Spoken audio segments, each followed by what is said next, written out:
we have a new daughter. So be good and be nice.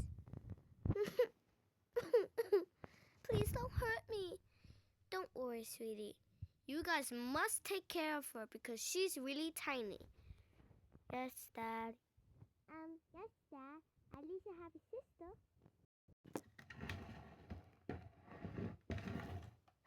Done.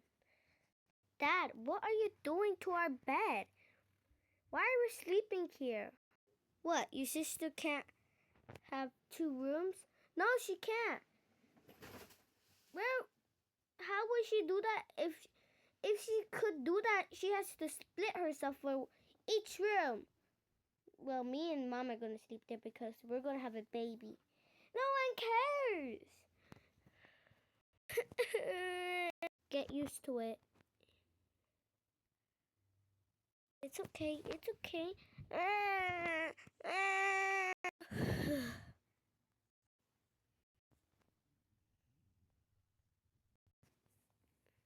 Mommy, Daddy, not enough. I need more. Give us more, you brat.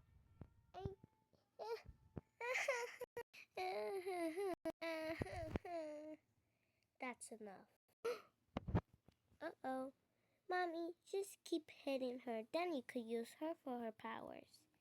Yeah, you're right. What did I said about doing bad stuff to her powers? You know when she cries, you guys get money. We don't care. We need more money. You guys already got a mansion. No one cares. Just leave us alone.